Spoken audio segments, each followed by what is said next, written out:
आपल्या राज्याचे कर्तृत्ववान मुख्यमंत्री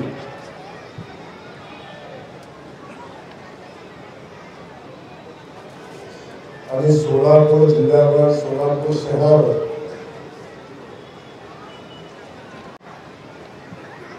ज्यांचं मनापासून प्रेम आहे असे राज्याचे मुख्यमंत्री आदरणीय देवेंद्र फडणवीस साहेब यांच्या वाढदिवसाचं औचित्य, त्यासोबत आपल्या या विधानसभा मतदारसंघाचे कर्तृत्ववान आमदार सन्माननीय देवेंद्रजी कोठे यांच्या विकास निधीतनं मगासपासून ते म्हणतात की भाऊ तुम्ही दिलाय, पण देवेंद्र तुझ्या हक्काचा होता. जवळजवळ 12 कोटी रुपयाच्या विकास कामांचं आज भूमिपूजन आणि देवेंद्रजींच्या वाढदिवसाच्या अनुषंगानं 50,555 वह्यांचं गोरगरीब विद्यार्थ्यांच्या मध्ये वह्यांचं वाटप असा हा संयुक्त कार्यक्रम या ठिकाणी होतोय. आणि या कार्यक्रमाच्या निमित्तानं आपल्या सगळ्यांसोबत उपस्थित असलेले ज्यांनी आत्ताच आपलं मनोगत व्यक्त केलं ते अक्कलकोट विधानसभा मतदारसंघाचे लोकप्रिय आमदार, जननायक आणि आपल्या राज्याचे मुख्यमंत्री आदरणीय देवेंद्रजींच्या अगदी विश्वासातला म्हणून ज्या आमदारांना बघितलं जातं ते माझे मित्र सन्माननीय सचिन दादा कल्याण शेट्टी. या ठिकाणी भारतीय जनता पक्षाचे ज्येष्ठ नेते आणि राज्य परिषदेचे सदस्य भारतीय जनता पार्टीचे सन्माननीय विक्रमजी देशमुख या ठिकाणी उपस्थित असलेले या महापालिकेचे आयुक्त आणि माझे मित्र सन्माननीय सचिनजी उंबासे, महापालिकेच्या आरोग्य अधिकारी सन्माननीय राखी माने, माजी महापौर श्री कांचनताई तन्नम, माजी महापौर किशोरजी देशपांडे, भारतीय जनता पक्षाचे जिल्हाध्यक्ष सन्माननीय शशिकांतजी चव्हाण, या ठिकाणी उपस्थित असलेले अविनाशजी महागावकर, श्रीमती रंजनाताई चकोटे, राजू माने, भूपती कमटम, अंबादास बिंगी, विनायक कोंडाळ असे अनेक सन्मानी. आता सगळ्यांची नावं वाचली पाहता अजून थोडा वेळ लागेल देवेल. तिन्ही आपल्या मतदारसंघाचे तिन्ही मंडल अध्यक्ष, राष्ट्रवादीचे किसनरावजी जाधव आणि तिन्ही मंडल अध्यक्ष, खास करून या ठिकाणी उपस्थित असलेले सन्माननीय आमचे सगळे पत्रकार बंधू, पक्षाचे सगळे पदाधिकारी, नगरसेवक आणि ज्या लोकांनी आता भारतीय जनता पक्षामध्ये प्रवेश केला ते सगळेच प्रवेशकर्ते, या शहराचे नेते आणि आपण खूप मोठ्या संख्येनं उपस्थित असलेला बंधू आणि भगिनी, आजचा कार्यक्रम देवेंद्रजी शहरामध्ये कार्यक्रम होत असताना मला खूप अनुभव आहे. आता बघता बघता माझ्या 4 विधानसभेच्या निवडणुका झाल्या, पण शहरामध्ये लोकांना एकत्र करणं आणि कार्यक्रमाला आणून बसवणं हे सगळ्यात मोठं दिव्य असं काम असतं. देवेंद्रजी, तुम्हाला मनापासून तुमचं कौतुक या निमित्ताने करेल. एवढा मोठा मंडप घालायला काळीज लागतं आणि ते काळीज आपल्यासोबत लोक असल्यावर तयार होतं आणि ते या ठिकाणी आपण धाडस दाखवलं. एवढा मोठा कार्यक्रम आपण या ठिकाणी घेतला. आपल्याला मनापासून या ठिकाणी धन्यवाद देतो. देवेंद्रजी हा एक युवा आमदार आणि सुरुवातीपासून जेव्हापासून मी पालकमंत्री झालो, किंबहुना मी विधानसभेमध्ये पहिल्यांदा निवडून गेलो, तेव्हा माझ्या परिसरातल्या नवीन आमदाराची माहिती घेत असताना देवेंद्रकडे मी कौतुकाने बघायचो की एवढा कमी वयात झालेला आमदार, तो पण सोलापूर शहरात झालेला आमदार. पण कोठे आडनाव असल्यावर थोडंसं माझी खात्री झाली, कारण या कोठे फॅमिलीचा या शहरावर कायम प्रभाव झालेला आहे. कोठे फॅमिलीच्या विचाराचा मतदार या शहरामध्ये काम करतो आणि त्यामुळं या शहराने एक युवा आमदार या शहराला मिळाला. पण विक्रमजी, या आमदाराकडे बघताना मला माझाही कालखंड आठवला. देवेंद्र आता कालच सांगितलं कितव्या वर्षी आमदार झाला? 34व्या वर्षी देवेंद्र आमदार झाला. आणि मला आठवलं मी 30.5 वर्षाचा असताना आमदार झालो.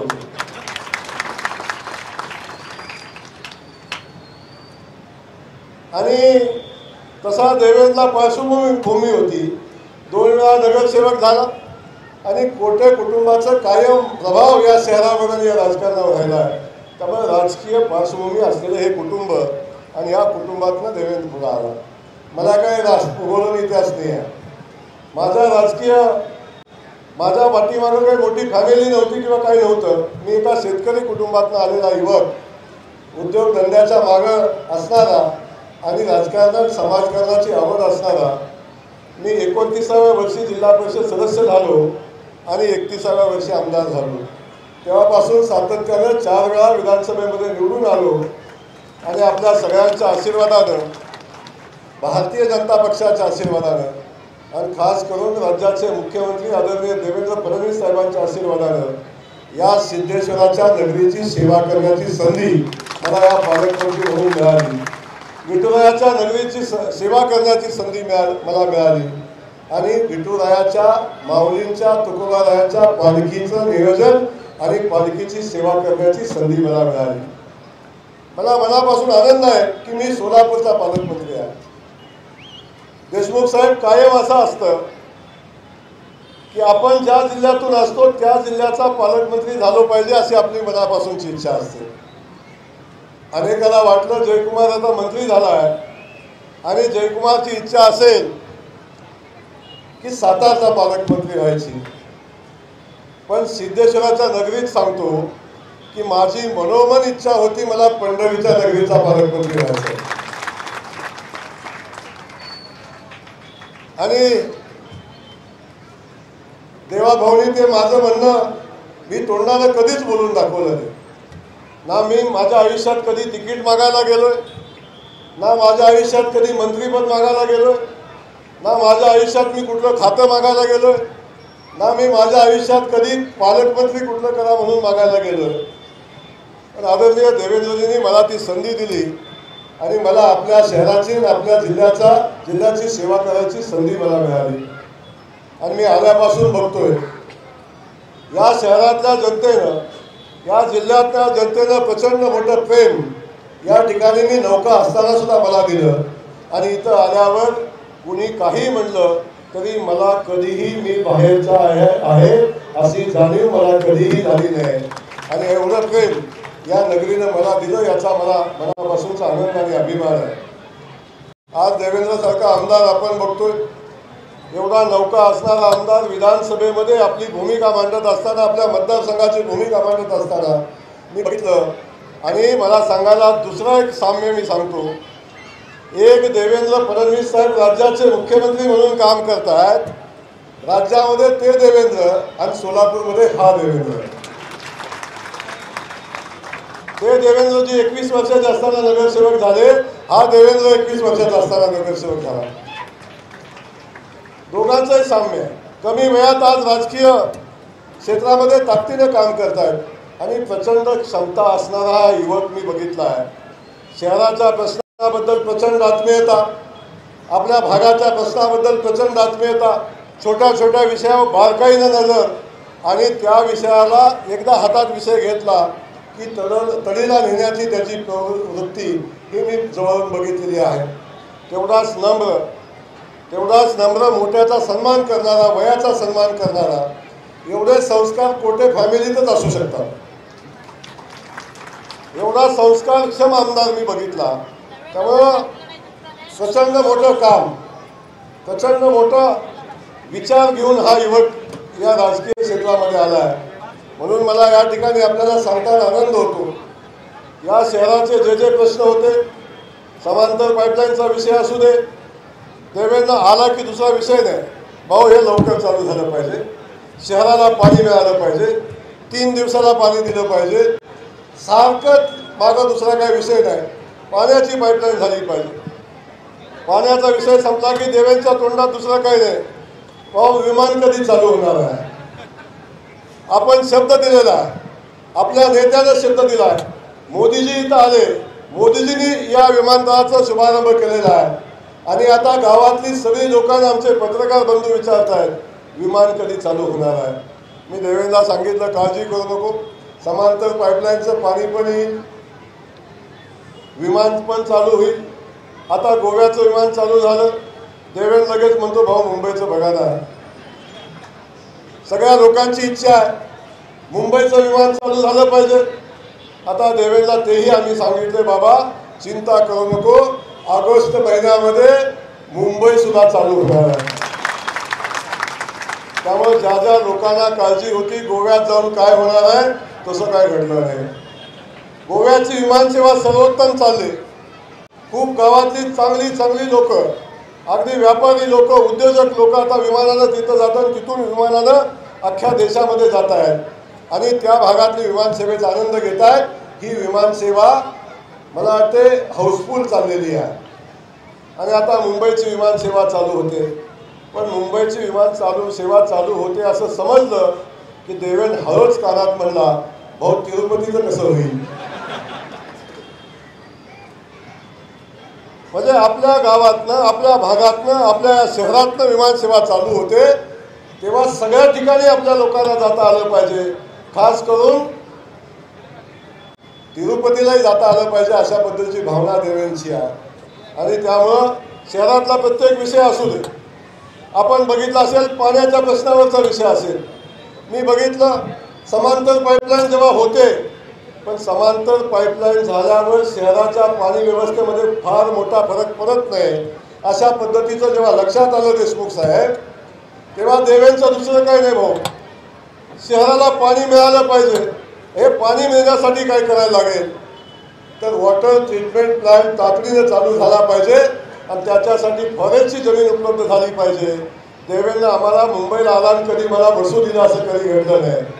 भाऊ त्याचं कसं करायचं, भाऊ चला मुख्यमंत्र्यांकडे जाऊ, अशा पद्धतीनं कायम या प्रश्नाच्या संदर्भात देवेंद्रनं पाठपुरावा केला आणि आपल्या महापालिकेचं 8 कोटी रुपये वाचवण्याचं काम देवेंद्रनं केलं आणि ती जागा मोफत आपल्या महापालिकेला मिळवून दिली. आता त्या जागेचा प्रश्न जवळजवळ संपला आहे. लगेच म्हणला ट्रीटमेंट प्लॅन्टचं काम कधी चालू होणार. आता तेही काम चालू होते, पण एवढ्याने पण शहरातल्या पाण्याची व्यवस्था सुधरेल का याचा जेव्हा आम्ही अभ्यास केला तेव्हा देवेंद्रला पुन्हा सांगितलं, भाऊ खूप दिवस झालं या शहराच्या पाणी पुरवठ्याची स्कीम आहे, आता ती जुनी झालेली आहे, आता पाईपलाईन जुनी झालेली आहे, शहराचा विस्तार खूप मोठा झालेला आहे आणि ह्या मोठ्या झालेल्या विस्तारामध्ये काही नवीन भाग शहरामध्ये आलेला आहे आणि त्या ठिकाणी पाण्याची व्यवस्था जर करायची असेल तर शहरातल्या पाण्याची वितरण व्यवस्था आपल्याला नव्याने करायला लागेल आणि त्यासाठी आपल्याला मुख्यमंत्री महोदयांच्याकडे जायला लागेल. देवेंद्रनी मुख्यमंत्री महोदयांच्या सोबत बैठक लावली आणि देवेंद्रनं काम सांगितलं की मुख्यमंत्री महोदयांनी नया शब्दच नसतो, प्रचंड प्रेम देवेंद्र मुख्यमंत्री महोदयांचा आहे आणि तुम्हाला सांगायला आनंद वाटतो आणि याला मात्र सगळ्यांनी टाळ्या वाजवल्या पाहिजेत. असं काम देवेंद्रनी केलं. या शहरातल्या वितरण व्यवस्थेसाठी 100 नव्हे, 200 नव्हे, 300 नव्हे, 400 नव्हे, 500 नव्हे, 850 कोटी रुपये मंजूर केले आणि त्याचा सर्वे अंतिम टप्प्यात आहे.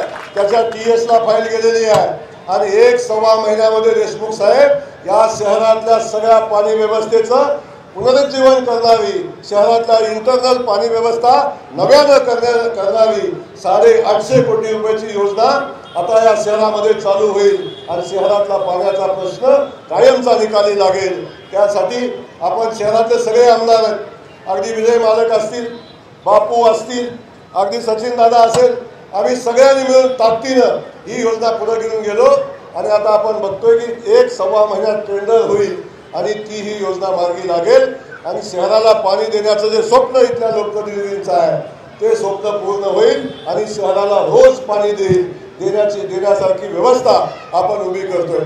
पत्रकार बंधू मला कायम प्रश्न विचारतात, काळजी करू नका, पाण्याची व्यवस्था. काल मी एक बातमी वाचली, पाणी अजून काही ठिकाणी पोचत नाही, काही अडचणी आहेत, पण मी तुम्हाला नम्रतेने सांगेन या अडचणी सोडवण्यासाठी आता आम्ही संकल्प केलेला आहे आणि या शहराची वितरण व्यवस्था आपण 100% बदलू आणि या गावातल्या पाण्याची जो प्रश्न आहे तो आपण येणाऱ्या काही दिवसामध्ये हा प्रश्न आपण मार्गी लावू. त्यामुळे बिलकुल चिंता करायचं काम नाही.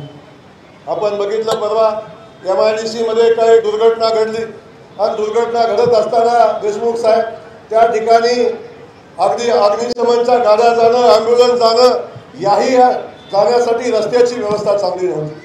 त्या भागातल्या MIDCच्या परिसरातले सगळे रस्ते झाले पाहिजेत म्हणून कायम देवेंना आग्रह केला आणि त्या ठिकाणच्या 55 कोटी रुपयाच्या रस्त्याला आता माननीय मुख्यमंत्री महोदयांनी आता मान्यता दिलेली आहे आणि शहराचा वाटा त्याच्यामध्ये द्यायचा होता.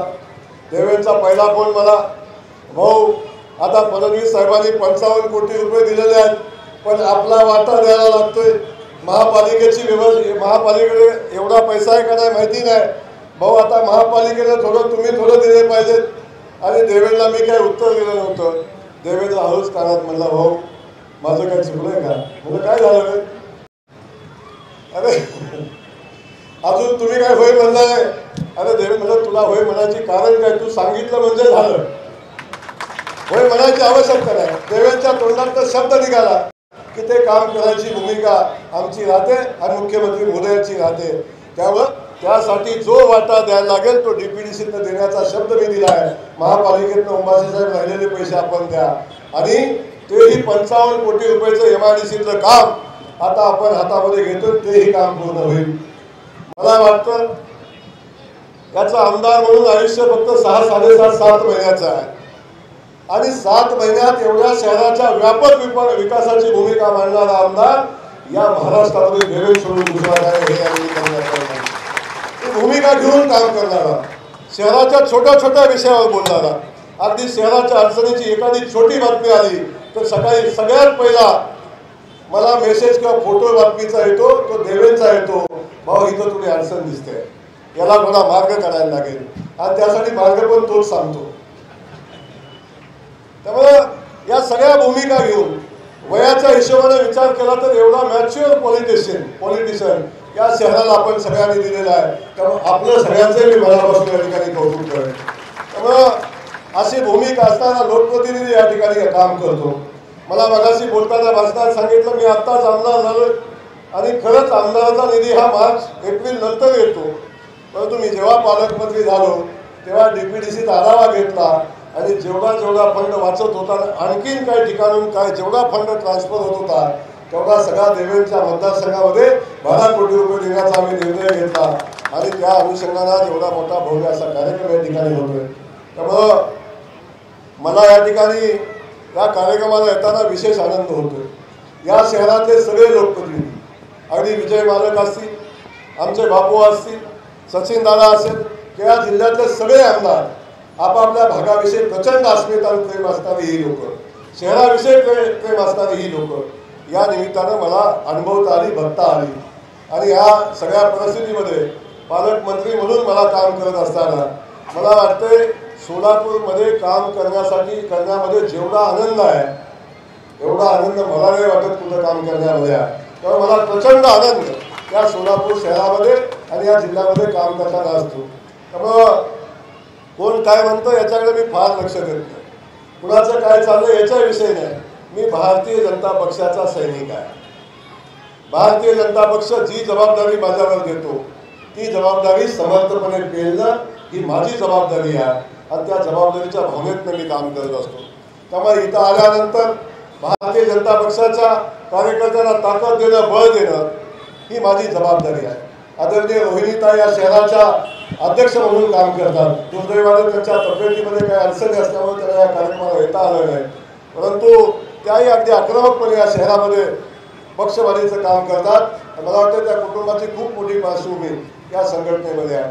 असे अनेक लोक या संघटनेमध्ये काम करतात. मला वाटतं अनेक ज्येष्ठही आपण मागं सगळे बसलेले आहेत. त्या सगळ्यांना या ठिकाणी मी एवढंच सांगेन की आपण सगळ्यांनी मिळून या शहरामध्ये भारतीय जनता पक्षाचं काम तर मजबूत आहे.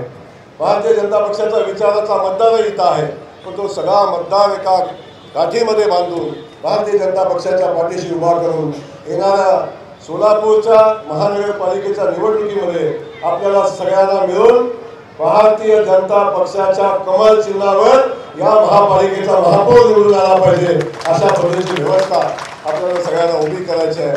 आणि ती व्यवस्था उभी करत असताना आपल्या सगळ्या सहकार्याचा राष्ट्रवादीचे कधी माझ्याकडे बघायला लागले. तुम्हालाही सोबत घेणार आहे, काळजी करू नका. त्यामुळे सगळ्यांना सोबत घेऊन आपल्याला इथून पुढच्या भविष्याच्या राजकीय वाटचाल आपल्याला करायची आहे. आणि सगळी भूमिका पुढे घेऊन जात असताना या शहरातल्या जे जे विकासाच्या योजना असतील, जे जे विकासाचे प्रश्न असतील, उड्डाणपुलाचा विषय असेल, असे अनेक प्रश्न आपण विचारता.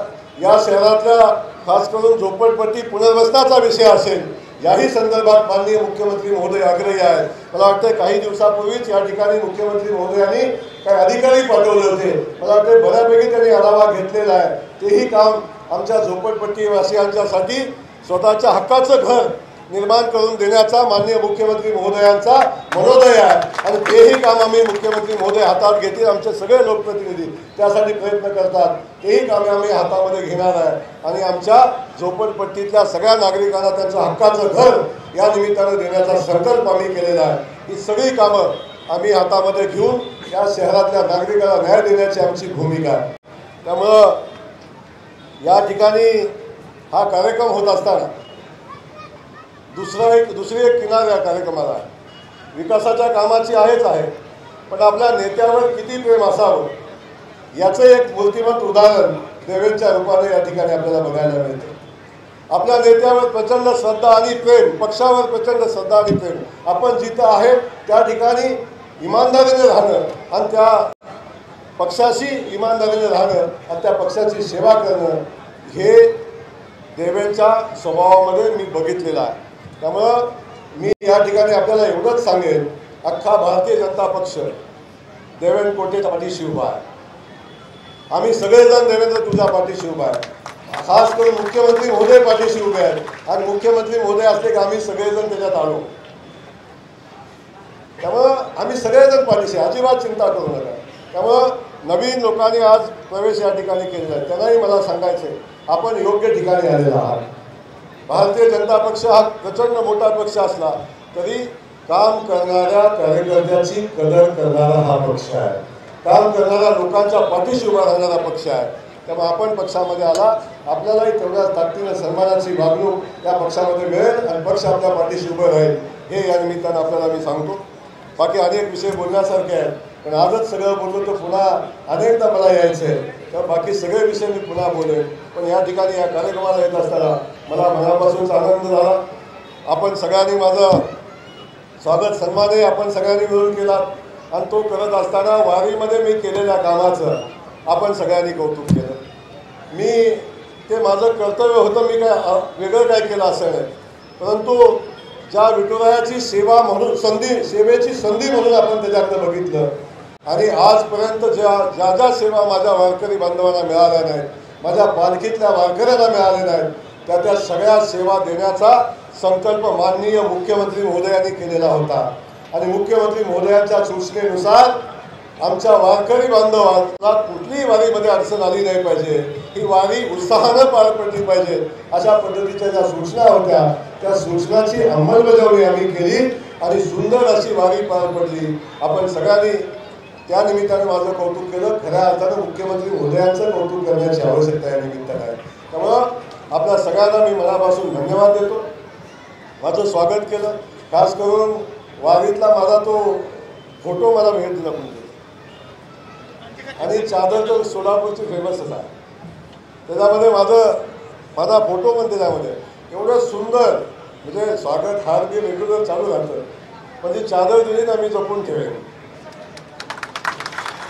जपून ठेवण्यासारखे आहे. आणि फोटो तर विषय सोडा, मी नाही जपला तर माझी बायको तर 100% ठेवते. यांना माहिती आहे आता कुणाला काय द्यायचं कुठं ठेवून. म्हणजे आपण दिलेला वस्तू सुद्धा योग्य ठिकाणी राहिली पाहिजे, आणि ती कधी योग्य ठिकाणी राहील, त्या योग्य ठिकाणी ठेवणाऱ्या व्यक्तीचा फोटो मिळालेला असेल तर ती योग्य ठिकाणी राहील, अशी व्यवस्था आपण या निमित्ताने केलेली आहे. त्यामुळं माझा आपण सगळ्यांनी मिळून स्वागत सत्कार केला. आपल्या सगळ्यांना मनापासून या ठिकाणी धन्यवाद देतो. आणि एवढंच सांगतो, या शहराच्या विकासासाठी, या जिल्ह्याच्या विकासासाठी पक्षानं जी जबाबदारी माझ्यावर दिलेली आहे ती जबाबदारी इमाने इतबारे पार पाडल्याशिवाय,